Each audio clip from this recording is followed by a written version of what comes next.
Permintaan pertama Rod Nili adalah agar Tuan Muda Xingyun menjadi sekutu Nili dengan jaminan apapun yang terjadi di internal sekte bulu ilahi nanti, dengan siapapun nanti ia berkonflik, maka Tuan Muda Xingyun harus membela Nili. Ditegaskan oleh Tuan Muda Xingyun bahwa ia bukan tipe orang yang tidak setia kawan selama Nili tidak mengkhianati sekte. Dan juga dalam jangkauan kemampuannya, ia pasti berusaha yang terbaik untuk membela Rod Nili. Tentu saja, kata Nili, ia tidak akan mengkhianati sekte. Namun untuk kedua permintaan lainnya ia belum memutuskan. Ia pun akan mengatakannya setelah ia memutuskan dua permintaan tersebut. Nili juga menanyakan kepada Gu Bei apa pengaruh Gu Bei dalam keluarga Gu sekarang. Kata Gu Bei, ia hanyalah anak orang kaya bagi keluarganya. Bisa dikatakan beberapa koneksi yang dikumpulkan dari generasi ayahnya bisa menghubungkan sejumlah tenaga manusia. Meski begitu, jika kakaknya yang maju, maka pasti banyak orang yang langsung merespon. Namun, kata Rod Nili, lebih baik Nona Gu fokus untuk memulihkan diri. Ditambah lagi hari ini, Gu Bei memamerkan kekayaan yang begitu mengejutkan. Pastinya itu akan menarik perhatian keluarga Gu. Nili juga mengingatkan agar sebaiknya Gu Bei terus menjaga rahasia. Jangan membocorkan sumber batu roh, juga maju dan tarik Gu Heng. Gu Bei mengerti, ia yakin bahwa Gu Heng itu pasti ada kaitannya dengan kakaknya yang keracunan. Akan tetapi sangat sulit menghadapi Gu Heng, apalagi saat ini kekuatannya masih jauh dari Gu Heng. Kata Nili, pastinya hal ini bisa diselesaikan dengan cepat. Ia pastinya akan membantu kultivasi Gu Bei, akan tetapi harus mencari waktu yang tepat dan menunjukkan roh iblis naga tingkat dewa di hadapan anggota keluarga Gu. Kata Nili, ada 3 kekuatan besar di sekte bulu ilahi, yakni keluarga Changyan, keluarga Gu, dan juga keluarga Long Yin. Yu Yin dan juga Gu Bei memenuhi syarat untuk menjadi ketua keluarga. Nili pun melihat ke arah Yu Yin yang membuat Yu Yin menjadi malu-malu kucing. Aduh. Ia juga tahu bahwa Yu Yin adalah orang yang antusias dengan bela diri. Akan tetapi nampaknya Yu Yin tidak tertarik dengan perebutan kekuasaan di keluarga. Ia pun sebaiknya pelan-pelan saja untuk menyuruh Yu Yin merebut posisi ketua keluarga. Gu Bei memberitahukan total yang dihabiskan adalah 1,78 juta batu roh, yakni untuk lelang sebelumnya. Meski begitu, masih banyak batu roh yang tersisa. Gu Bei memberikan cincin ruang yang di dalamnya sudah ada barang yang dibeli sebelumnya. Rod Nili juga tahu pastinya tontonan berikutnya adalah hal yang menarik. Lalu kemudian Nona Kinyo memberitahukan bahwa lelang akan dilanjutkan. Pastinya ia mengumumkan para pembeli akan penasaran dengan barang yang akan dilelang ini. Dan pastinya benda ini sangat luar biasa. Itu merupakan harta karun langka dari zaman kuno. Akan tetapi sampai saat ini mereka belum tahu tentang kegunaan harta tersebut. Yang mereka tahu hanyalah bahwa benda ini dapat meningkatkan kecepatan kultivasi. Seorang petinggi sekte juga tidak mau membocorkan namanya. Ia pun berharap harta karun ini didapatkan oleh orang yang ditakdirkan. Para murid pastinya heran, harta karun itu saja tidak diketahui apa kegunaannya oleh petinggi sekte. Murid itu pun menyuruh Nona Kinyo untuk cepat perlihatkanlah harta karun tersebut. Terlihat Nona Kinyo pun akan memperlihatkan sebuah gulungan. Ia memberitahukan bahwa mereka tidak bisa menyelidiki apa benda ini sebenarnya. Tapi yang mereka tahu, benda ini sangatlah luar biasa. Setelah dibuka oleh Nona Kinyo, para murid pun sontak menjadi terkejut dikarenakan mengetahui gulungan itu sangatlah luar biasa karena ukiran teks yang dibuka itu mengandung gagasan yang tidak ada habisnya. Sedangkan Rod Nili sangat terkejut karena ia mengetahui benda itu apa, kenapa bisa muncul di sini dan juga dilelang.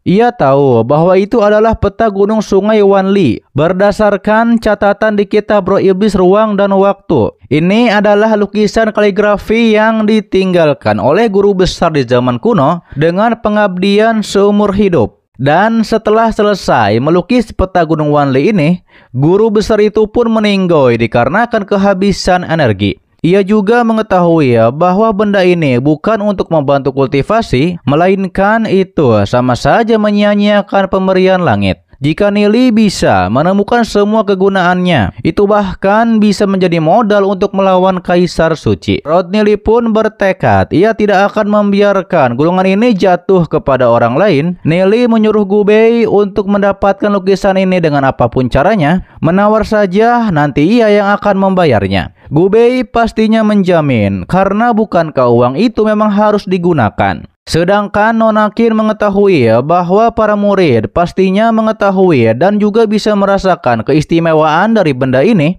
Biasanya harta karun seperti ini tidak mungkin dilelang. Ia juga memberitahukan bahwa petinggi sekte itu bahkan tidak bisa mengembangkan kegunaan dari lukisan ini. Para murid membenarkan hal itu karena petinggi sekte pun tidak tahu jika mereka membelinya dengan banyak uang, itu akan sangat rugi. Daripada itu, kata Nona Qin, petinggi sekte yang menjual peta gunung ini mengatakan siapapun yang mengetahui kegunaan lukisan ini, dia bersedia membelinya lagi dengan harga 200.000 baturah dan juga mengambil kembali peta gunung lukisan tersebut. Mendengar hal itu, jelas Nili mengetahui petinggi sekte pasti gagal menguraikan pola prasasti pada lukisan.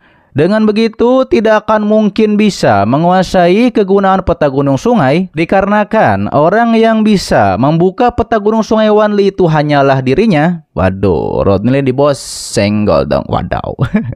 Namun, kata Nona Qin, jika tidak ada yang mengetahuinya, berarti lukisan ini akan dilelang seperti yang dikatakan oleh pemilik lukisan, dan harga awalnya dimulai dari 100.000 baturah.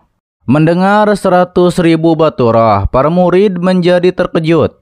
Karena berapa banyak murid yang punya begitu banyak baturah di Akademi Tianling. Dikarenakan itu, baturah yang sangat banyak. Setelah terdiam sejenak, ternyata ada yang menawar. Orang itu adalah Long Tianming, menawar dengan harga 110.000 baturah. Para murid lain pasrah, nampaknya mereka tidak akan bisa menawar, disebabkan hanya orang kelas atas seperti Tianming yang bisa menawar. Benar saja, yang menawar lagi adalah Yan Yang. Ia pun bersaing dengan Tianming untuk menaikkan harga. Namun ketika harganya mencapai 160.000 baturah, nampaknya Tianming menyerah. Nona Qin memberitahukan siapa lagi yang akan menawar selain di harga 160.000 baturah. Ternyata Nona Mingyu menawar, ia menaikkan harga sampai 190.000 baturah. Tapi kata Nona Mingyu, jika ada yang menawar lebih tinggi darinya, ia tidak akan menaikkan harga lagi. Terlihat nampaknya Yan Yang tidak mau menawar lagi. Ia pun rela memberikan lukisan itu kepada senior Nona Mingyu. Akan tetapi ia memberitahukan nampaknya lukisan itu juga cocok untuknya, yakni dalam teknik kultivasi yang ia latih. Ia pun nampaknya tidak akan membiarkan lukisan itu jatuh ke tangan Nona Mingyu. Nona Mingyu pun merespon, silahkan lakukan sesuka hati Yan Yang. Yan Yang menaikkan harga 200.000 baturah. Para murid terkejut bahwa Yan Yang sangat kaya karena tetua sekte bulu ilahi saja tidak mampu mengeluarkan 200.000 baturah. Para murid yang menganggap bahwa benda itu sudah milik Yan Yang, tiba-tiba saja Gu Bei maju dan mengatakan, ia dengar dari seorang senior bahwa peta gunung lukisan ini diberi kunci ribuan jiwa, yakni oleh seorang guru besar. Percuma saja jika Yan Yang membelinya, sebaiknya berikan saja kepadanya. Gu Bei menawar di harga 210.000 baturah. Mendengar itu, Yan Yang mengatakan bahwa perkumpulan 3 sekte besar ini adalah untuk saling mengenal dan juga menghargai perdamaian. Semuanya bebas untuk menawar dan tawaran tertinggilah yang akan mendapatkannya. Ia pun mempersilahkan Gu Bei untuk menawar dengan sesuka hatinya. Hal itu dibenarkan oleh Nona Qin dikarenakan semua orang bebas untuk menawar dengan harga tertinggi. Nona Qin memberitahukan siapa lagi yang menawar setelah harga 210.000 dari Gu Bei. Gu Bei dan Yan Yang saling menaikkan harga. Tapi pada akhirnya Yan Yang menyerah. Ia pun menyerahkan lukisan itu kepada Gu Bei. Gu Bei pun sangat berterima kasih kepada Yan Yang. Meski begitu, kata Nona Qin, walau harta karun puncak sudah terjual, acara lelang masih belum selesai. Dan lelang pun akan dilanjutkan untuk barang selanjutnya. Terlihat Gu Bei mengatakan kepada Nili bahwa total 20 roh iblis darah naga sifat evolusi tingkat unggul terjual, dan itu untuk membeli peta gunung Sungai Wanli dan juga 30 botol sirup dan beberapa macam barang, ditambah dengan kepunyaannya, totalnya masih ada 230.000 baturah. Terlebih lagi, kata Gubei, acara lelang tidak ada setiap hari. Daripada itu, borong saja semuanya. Waduh, Sultan nih bos, senggol dong, senggol dong. Gubei menanyakan kepada Nili apakah ingin menawar barang lagi. Tapi kata Nili sudah cukup, karena mereka sudah mendapatkan cukup banyak barang. Ditambah lagi dengan keahliannya dalam pola prasasti, ia pun berpeluang tinggi untuk membuka peta gunung Sungai Wanli. Walau Rod Nili tidak tahu lukisan itu seperti kitab atau tidak, yang memiliki kegunaan tiada habisnya, karena lukisan itu walau hanya bisa membuka satu fungsi saja, itu sudah balik modal, ucap Rod Nili. Lalu kemudian Nona Qin memberitahukan bahwa acara lelang sudah selesai dan selanjutnya adalah sesi diskusi Dao, yakni antara praktisi di pertemuan kali ini. Dan temanya kali ini menarik karena ada kecapi, catur, kaligrafi, dan melukis, yaitu memadukan pikiran Dao dan pemahaman Dao, yakni ke dalam kecapi dan yang lainnya, agar dinilai oleh semua orang. Para murid sangat antusias karena jika bisa melihat kaligrafi dari Yan Yang dan para murid kelas atas lainnya, atau mendengar permainan kecapi mereka serta merasakan salah satu pikiran Dao, mungkin itu bisa membuat mereka lebih maju dalam bela diri. Saat itu Nona Qin juga menjelaskan, dikarenakan ia yang merancang sesi ini, ia akan memberikan kontribusi. Ia pun langsung memainkan kecapi di hadapan para murid. Suara dari kecapi yang dimainkan oleh Nona Qin sangat bagus, membuat alam menjadi tenang. Dan lautan jiwa salah satu murid menjadi terpicu.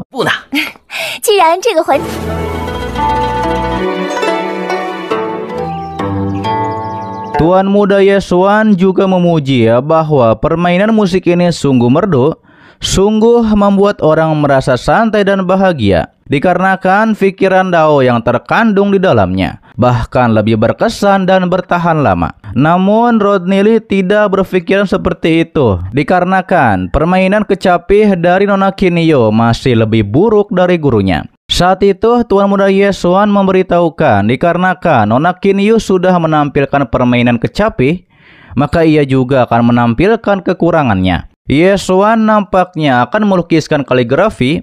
Ia pun mulai menuliskannya. Setelah selesai, ternyata itu adalah kata emosi. Para murid memuji karena kaligrafi dari Yesuan itu cukup bagus. Setiap goresan mengandung ranah indah tertentu, dan pemahaman Yesuan mengenai emosi jauh lebih mendalam dari Nona Qinyo. Dan nampaknya senior Yesuan ingin membuat Ning Er jatuh hati kepadanya. Waduh, jangan dong milik Rod Nili, atau jangan dong milik admin, maksudnya Ning Er mah milik admin, bukan Nili, bukan Yesuan juga.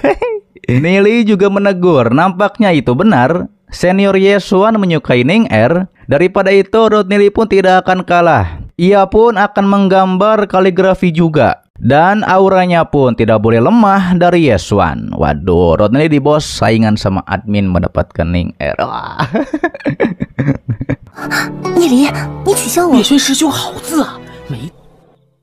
Setelah Tuan Muda Yesuan selesai menggambar kaligrafi, salah satu murid pun mengatakan, semua murid di aula ini tanpa diragukan dipimpin oleh Yan Yang, Mingyu, dan juga Long Tianming.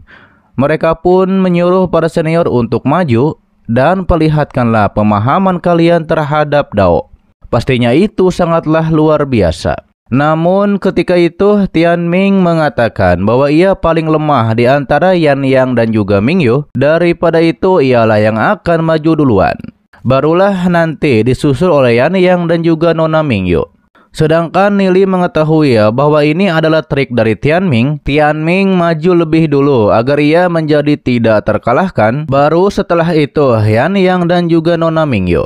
Daripada itu ia mencegah agar dua senior tidak mengalahkan dirinya. Jika di kehidupan sebelumnya Nili mengira bahwa Tianming maju itu merupakan sebuah kerendahan hati, padahal itu adalah sebuah kesombongan.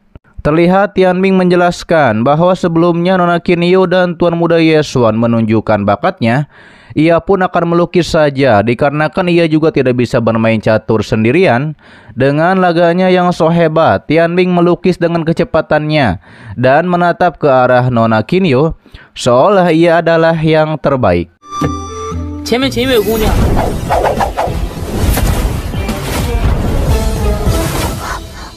Setelah ditunjukkan kepada para murid menilai bahwa itu adalah lukisan yang memiliki aura luar biasa, penuh dengan aura Dao Sakti, sungguh sangat mengagumkan. Tuan Muda Yesuan juga memuji lukisan naga suci darah surgawi yang dilukis oleh Tianming karena tampaknya mendominasi dunia dan sungguh mengesankan. Dan terlihat bahwa Tianming memiliki pikiran yang luas. Sedangkan Rodney Lee tahu pikiran dan lukisan dari Tianming hanyalah aura yang sangat angkuh, masih jauh dari Dao Sakti.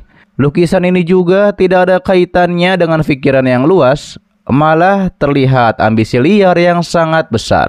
Karena dengan perpaduan pengalaman gurunya di kehidupan sebelumnya, Tianming ini bisa menjadi orang yang merepotkan.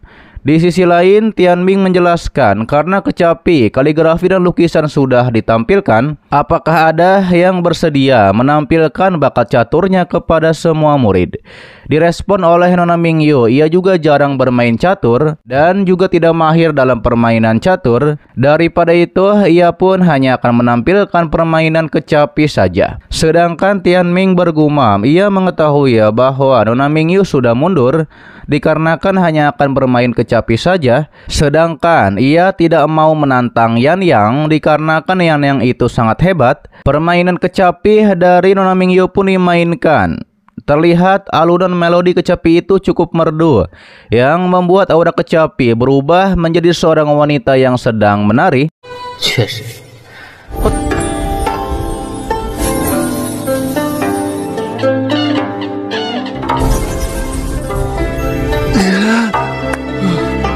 Setelah selesai bermain kecapi, Nona Mingyu mendapat tepuk tangan yang sangat meriah dari para murid. Tianming juga tahu bahwa Nona Mingyu sudah menguasai teknik perdamaian surgawi. Pantas permainan kecapinya sungguh tidak terduga. Ia pun mengaku kalah saja kepada Nona Mingyu. Kata Nona Mingyu, Tianming memiliki penglihatan yang baik. Ini memang teknik perdamaian surgawi. Nona Mingyu pun menyuruh untuk yang lainnya menampilkan dikarenakan ia sudah melakukannya. Terlihat Nili mengetahui bahwa mental dari Nona Mingyu melampaui dari Tianming, dan ia pun menduga hanya gurunya yang bisa melampaui Nona Mingyu ini. Setelah hal tersebut, nampaknya Yan Yang yang akan maju untuk menampilkan permainan catur, tapi karena Nona Mingyu tidak ingin bermain dengannya, ia pun hanya akan bermain sendirian saja. Yan Yang tiba-tiba saja menghilang dan membuat sebuah dunia catur untuk diperlihatkan kepada semua murid. Mereka pun mengetahui bahwa ini adalah kekuatan hidup yang begitu bersemangat. Rasanya mereka juga menjadi seperti tumbuhan.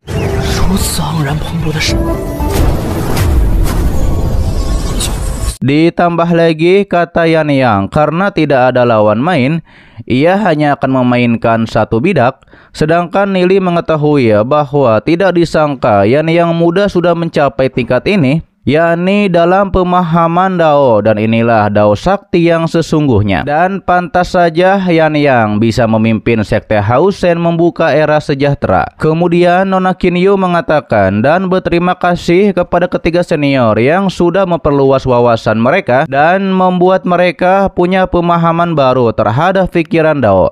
Dan apa yang mereka dapat hari ini sepadan dengan kerja keras selama berbulan-bulan.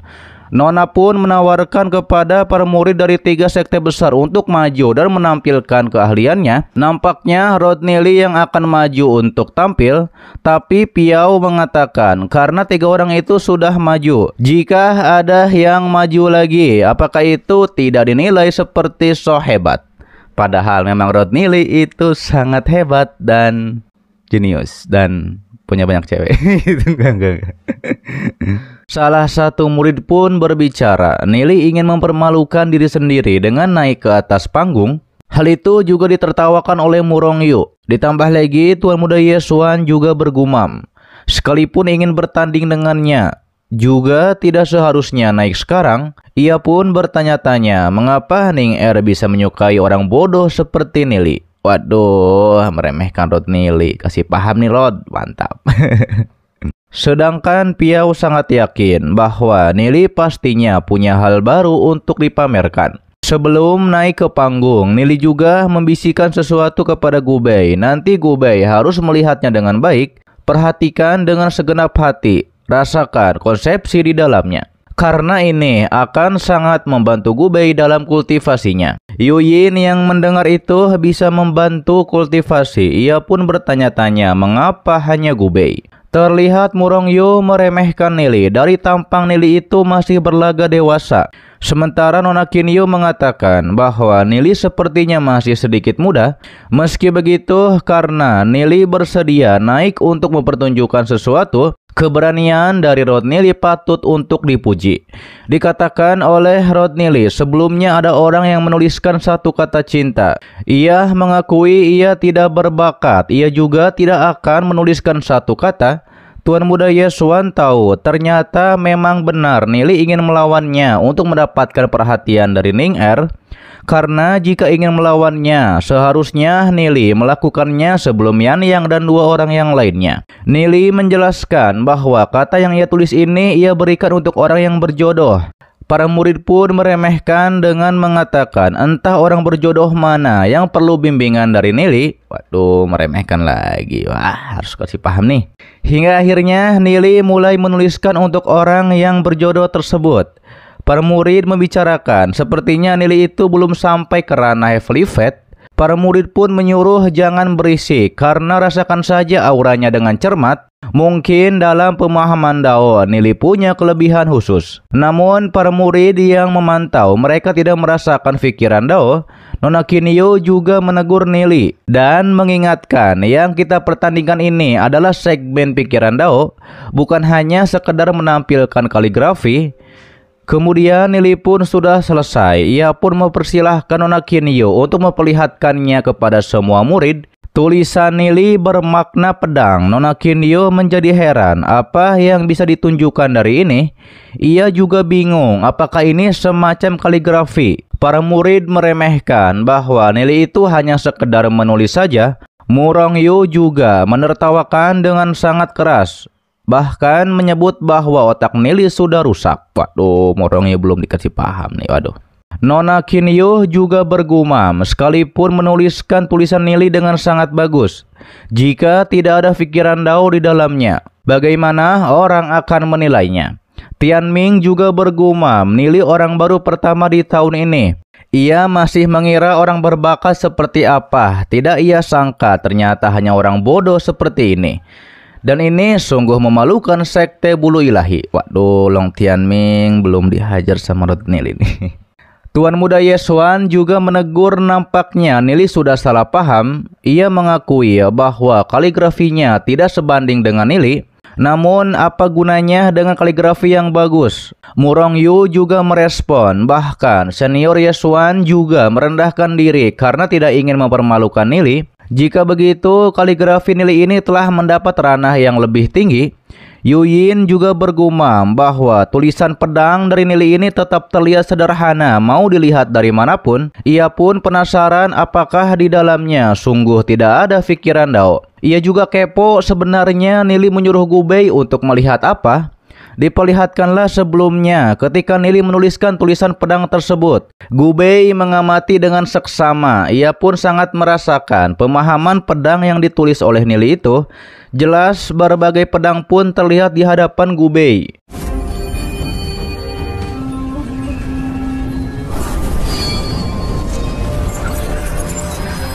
Gubei mengatakan kepada semuanya bahwa Nililah jenius yang sebenarnya. Pemahaman terhadap Dao jauh lebih tinggi dibandingkan Yan Yang dan juga yang lainnya. Ia pun menyebut yang merendahkan Nili itu bodoh karena tidak bisa melihat pemahaman Dao yang tinggi. Murongyu berkomentar lebih tinggi dari yang lainnya. Nampaknya Gubei itu terlalu pandai untuk berbohong. Karena jenius dari 3 sekte besar di aula samping ini, mungkinkah hanya Gubei yang bisa memahami pikiran Dao? Kata Gubei, terserah kalian saja yang tidak bisa memahami niat pedang di dalamnya. Itu merupakan kerugian kalian juga. Sedangkan Yuyin juga heran mengapa ia tidak bisa melihat sama sekali niat pedang dalam tulisan pedang itu. Mungkinkah ia lebih bodoh daripada Gubei? Ning Er juga menanyakan kepada Piao dan Xiao Shu apakah melihat sesuatu dari tulisan pedang Nili. Mereka berdua juga ternyata tidak melihatnya. Salah satu murid juga berkata, apakah mereka percaya dengan kebohongan dari Gubei? Bagaimana tulisan itu tetap harus dinilai oleh ketiga orang itu? Tianming mengatakan tulisan Junior Nili memang bagus, sudah mencapai puncak tertinggi dalam ilmu kaligrafi. Namun ia sama sekali tidak merasakan sedikit pun pikiran Dao di dalamnya. Jika dibicarakan tulisan cinta tadi itu lebih bagus, ucap Tianming. Hal itu direspon oleh murid lain bahwa kelihatannya memang Nili hanya menuliskan kata saja. Lalu kemudian Nili pun mengatakan ia pikir kalian sedang bertanding tentang bakat. Karena senior Tianming dan yang lainnya tidak begitu puas, ia pun akan menghancurkan tulisan ini saja. Nili bergumam juga harus segera menghancurkan tulisan ini. Jangan sampai nanti Tianming juga memahami sesuatu di dalamnya. Namun tiba-tiba saja Yan Yang menyuruh Nili agar tidak menghancurkan tulisan pedang itu dikarenakan sepertinya ia memahami sesuatu. Benar saja, terlihat Yan Yang bisa merasakan niat pedang dari tulisan pedang yang diukir oleh Rod Nili. Ia pun bergumam, tidak menyangka ternyata ada orang yang bisa memahami niat pedang yang se ekstrim ini. Bahkan gelar anak jenius sedunia miliknya tidak bisa menandingi Nili. Ya iya dong, Rod Nili nih bos, senggol dong, suhunya suhu.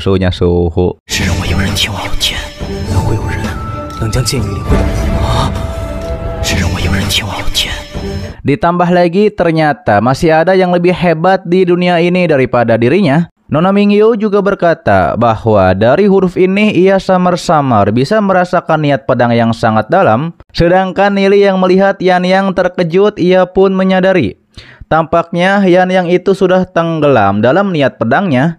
Ia juga menjelaskan tentang asal-usul dari arti sesungguhnya adalah buku langit semesta yang ditulis oleh kekuatan besar kuno. Di dalamnya terkandung konsepsi artistiknya yang tidak terbatas.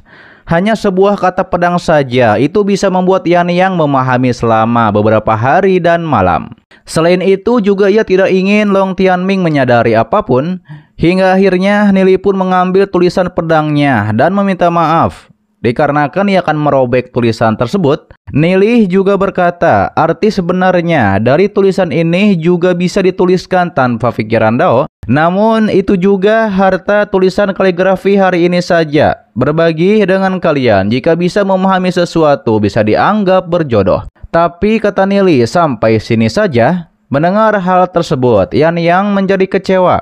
Karena jika ia punya waktu beberapa hari lagi, ia pasti akan memahami niat pedang tersebut.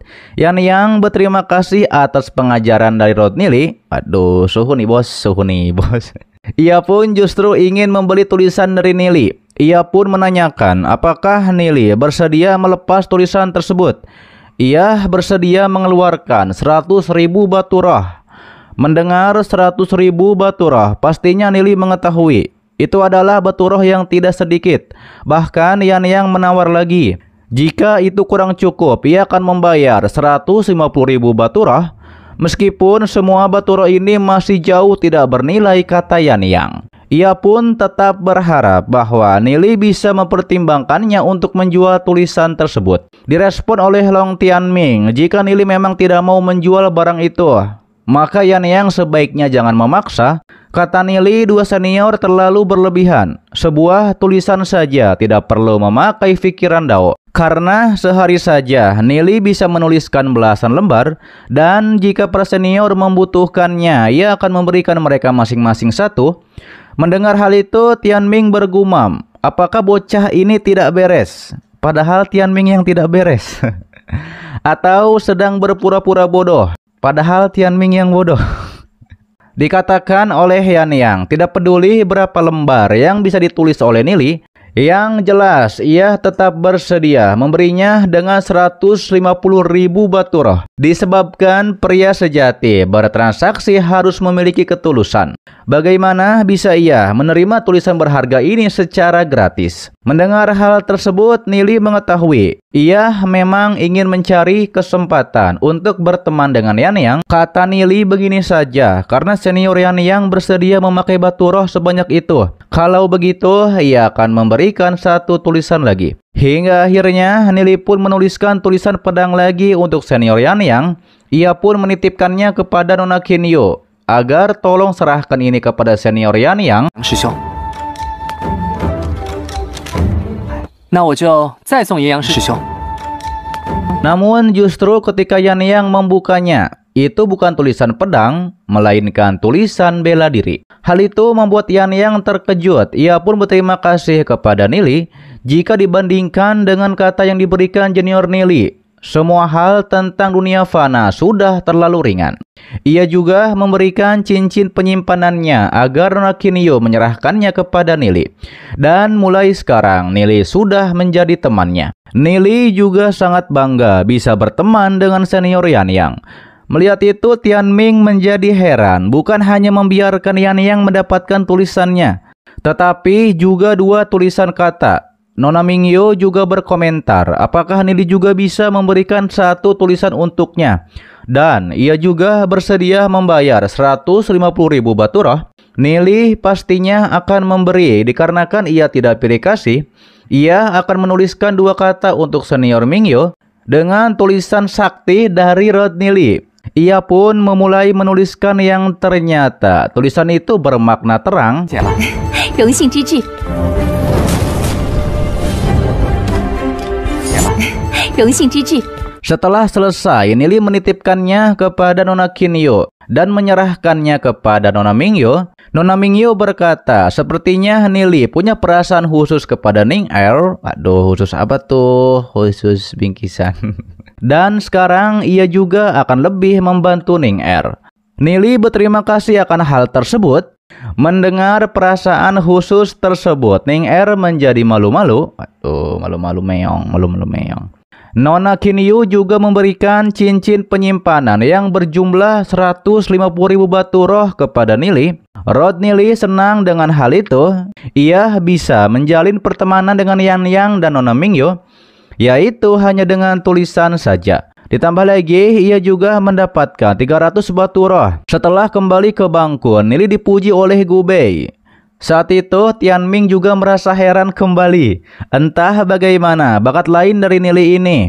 Ditambah lagi, Nili itu masih begitu muda. Jika sungguh punya potensi, mungkin ia harus merekrut Nili. Tidak semudah itu, Fergus. Sementara Gubei mengatakan bahwa ia hanya merasakan niat pedang yang agung itu. Dan ia tidak bisa sepenuhnya memahami dikarenakan itu hanyalah sekilas. Kata Nili tidak masalah dikarenakan ia akan menuliskan untuk Gubei agar Gubei menjadi lebih paham. Nili juga memuji Gubei karena Gubei lebih hebat dibandingkan para jenius di seluruh aula samping. Sedangkan Yuyin yang di tengah-tengah ia juga menjadi bingung tentang niat pedang yang agung karena ia tidak bisa merasakannya. Ia bertanya-tanya jika Gubei bisa, mengapa ia tidak? Meski begitu, ia tidak bisa membayar 150.000 batu roh, yakni untuk satu tulisan dari Nili. Ditambah lagi, ia tidak dekat dengan Gubei dan juga Nili. Saat itu, Nili menanyakan kepada Yuyin, apakah ada yang mau dikatakan oleh Yuyin? Mendengar hal tersebut, Yuyin bingung apa yang harus dikatakan. Dikatakan oleh Yuyin bahwa ia ingin lihat tulisan yang Nili tulis itu. Direspon oleh Nili, pastinya Yuyin ingin bicara seperti itu. Ia tahu bahwa Yuyin tidak akan bisa memahami tulisan itu sekarang. Daripada itu, mari bicarakan nanti saja. Hal itu jelas membuat Yuyin nampak kesal kepada Nili. Sementara Ning Er bergumam, meskipun Nili selalu terlihat tidak peduli, sebenarnya Nili itu sangat baik kepada orang yang dekat dengannya. Dengan begitu, bagaimana mungkin wanita tidak menyukai Rod Nili? Waduh, Rod Nili bos, admin juga mau disukai banyak wanita bos. Nili juga mengatakan bahwa ia akan menuliskan beberapa untuk Ning Er sebelum pulang. Dan Ning Er bisa menjualnya saat di Sekte Tianyin nanti. Mendengar hal itu, Ning Er bergumam selama ia bisa memiliki sebuah tempat di Sekte Tianyin, dia bisa membantu Nili dengan lebih baik. Diberitahu oleh Nona Qinyo, memiliki jenius seperti Nili membuat orang menjadi iri. Ia pun bertanya-tanya apakah bisa bertemu dengan Nili di dunia besar nanti atau bisa disebut sebagai dunia luar. Nili mengetahui sebenarnya dunia luar memang langkah yang harus dijalani. Murid dari para sekte akan saling bersaing di dunia luar. Murid dari para sekte akan saling bersaing di dunia luar. Jika bisa tampil menonjol, ini bisa mengumpulkan kekuatan milik sendiri. Pada saat itu, ia pun berhak memperebutkan kekuasaan di dalam sekte. Kata Nili, ini belum waktunya. Nili berterima kasih untuk kepedulian dari Nona Qinyo. Meski begitu, ia belum punya rencana untuk pergi ke dunia luar. Direspon oleh Yan Yang, jika pergi ke dunia luar, murid sekte Yusennya pasti tidak akan mempersulit Nili. Jika bertemu masalah dan butuh bantuan, cari saja dirinya. Para murid menjadi terkejut bahwa Yan Yang menggunakan jalur dunia luar untuk mendukung Nili. Di sisi lain, Tianming bergumam bahwa ia adalah murid terhebat di Sekte Bulu Ilahi. Yan Yang malah ingin mendukung Road Nili seperti ini. Ia pun merasa bahwa Yan Yang sedang ingin melawannya. Sementara disampaikan oleh Nili bahwa senior Yan Yang sudah sungkan. Ia berterima kasih pada senior terlebih dahulu, namun ia memang belum ada rencana ke dunia luar. Kata Yan Yang tidak masalah. Lalu kemudian diberitahu oleh Nona Qinyo, diskusi Dao pada hari ini berakhir di sini. Ia juga menyampaikan kalian harus menghadiri acara pesta di malam hari. Tetapi di sisi Nili, ia mengajak Ning Er ke tempatnya dulu. Tapi kata Nili, pesta bisa dibicarakan lagi dikarenakan ia sudah tidak tahan. Waduh, tidak tahan apa tuh? Tidak tahan membuat roh iblis dong. Tuan muda Xingyun juga memberitahukan ia pamit kepada Nili jika ada kabar beritahu ia kapan saja. Ia akan segera mengutus orang untuk mengantar 100.000 batu roh kepada Nili. Kata Nili, setelah ada kabar, ia akan segera memberitahukan Tuan muda Xingyun. Ketika pergi, Nili pun bergumam bahwa ia harus segera memurnikan roh iblis darah naga untuk Ning Er. Saat itu, Yan Yang juga bergumam, sayang sekali jenius seperti Nili tidak masuk ke dalam sektenya, karena ia menduga bakat Nili hanya akan sia-sia jika berada dalam Sekte Bulu Ilahi. Sebab jika Nili masuk ke dalam sektenya, itu akan menjadi bantuan besar bagi kami. Berpindah kepada Ning Er yang bertanya kepada Nili, apakah selama ini tinggal di tempat ini? Hal itu dibenarkan oleh Nili. Satu halaman ini disewa oleh Xiao Yu. Ia dan Piao menumpang di sini. Ning Er merasa seluruh kamar punya aroma Nili. Sedangkan Nili mengatakan ia akan membuatkan roh iblis untuk Ning Er. Ning Er juga melihat bak mandi Nili yang biasa Nili gunakan untuk mandi. Kemudian Nili tahu bahwa Ning Er sudah kelelahan menaiki perahu dari Sekte Tianyin. Ia pun akan keluar dulu dan menyuruh Ning Er untuk mandi. Namun Ning Er mengatakan tidak perlu dikarenakan ada pembatas. Nili tidak perlu keluar. Ia juga tidak akan tinggal lama di Sekte Tianyin dikarenakan ia ingin Nili berbicara dengannya. Hal itu dibenarkan oleh Ning Er. Ia pun akan menghabiskan waktu untuk membuat roh iblis. Dikarenakan itu akan merepotkan jika ia ke tempat lain dan dilihat orang sedang memurnikan roh iblis. Hingga akhirnya Ning Er pun mandi dan mulai melepas pakaiannya. Waduh, sayang sekali Road ini tidak ikut. Admin juga tidak ikut. Ia pun berendam di kolam bak mandi milik Nili. 让人看到就麻烦了，就在这儿。 Di luar pembatas, Nili menanyakan bagaimana perkembangan latihan teknik angin petir naga terbang milik Ning Er. Dikatakan oleh Ning Er ada di ranah pemadatan petir, awalnya ranah Fate tingkat 2. Dari ranah pemicu petir ke pemadatan petir. sampai mencapai ranah Fate tingkat 5, Nili juga menanyakan apakah Ning Er akan pergi ke dunia luar setelah sampai ranah Heavily Fate tingkat 5. Kata Ning Er, ia sudah pernah pergi. Ia memburu 3 ekor roh iblis darah naga, juga mengumpulkan beberapa obat spiritual. Namun ia juga tidak berani masuk terlalu dalam sendirian ke dalam dunia luar. Ning Er menanyakan apakah Nili juga tahu tentang dunia besar. Kata Nili, dunia luar adalah sebuah keberadaan yang misterius, juga bukan karena memiliki banyak nyawa. Setelah mencapai tingkat Heavily Fate, takutnya tidak ada orang yang berani pergi ke sana, karena yang bisa dikuasai oleh berbagai sekte hanya wilayah sekitarnya saja. Sedangkan di wilayah yang lebih luas, hidup iblis hebat yang tidak terhitung jumlahnya. Jika bukan berbagai sekte membuat pelindung sekte, ada banyak iblis kuno yang bahkan bisa melenyapkan seluruh sekte. Ning Er sudah pernah pergi ke dunia luar. Apakah senior tidak pernah menjelaskan kepada mereka? Kata Ning Er, pernah dikatakan. Mendengar hal itu, Nili terkejut. Karena Ning Er telah banyak belajar nakal dengan Xiao Shu, bahkan bisa mengerjai orang. Rod Nili pun menanyakan kembali, apakah roh iblis milik Ning Er sekarang masih Vermilion Langit Badai Petir? Ning Er menjelaskan, ia menggabungkannya dengan seekor roh iblis darah naga tingkat unggul. Vermilion Langit Badai Petir pemberian Nili kepadanya waktu itu. Ia sudah memurnikannya ke dalam pedang angin petir yang baru saja ia dapatkan. Kata Nili, bisa mendapatkan sumber daya seperti ini, Ning Er pasti punya penampilan yang bagus di sekte. Ia pun turut sangat bahagia untuk Ning Er. Kata Ning Er, ia masih jauh karena Zion yang paling hebat.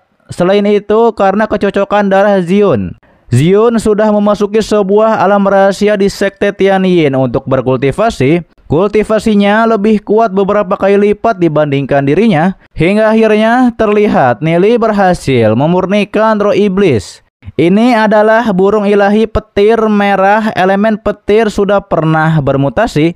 Diberikan kepada Ning Er juga sangat bagus. Ia juga mau lihat apakah bisa memurnikan seekor roh iblis yang cocok untuk Zion. Lalu kemudian Ning Er pun selesai mandi. Ia pun terlihat sedikit berpesona di hadapan Nili. Aduh, boleh dong di hadapan admin juga. Sedangkan Nili bilang ia telah menggabungkan seekor roh iblis darah naga sifat evolusi tingkat dewa untuk Ning Er. Rod Nili pun menyuruh Ning Er untuk segera menggabungkannya. Oke guys, itu adalah dari lanjutan alur cerita Donghua Tales of the Moon and God part ke-105-nya di season 8 kali ini. Dan untuk pas selanjutnya seperti biasa akan diupdate seminggu sekali, oke? Terima kasih buat kalian yang menonton seperti ini dan selalu mensupport channel admin. Sehat-sehat buat kalian semua dan jangan lupa di subscribe agar kalian tidak ketinggalan setiap notif berikutnya. Loncengnya juga dipencet, oke? Agar kalian tidak ketinggalan setiap video baru lainnya. Dan sampai jumpa kembali di video selanjutnya. Till next time. And bye-bye. Assalamualaikum warahmatullahi wabarakatuh.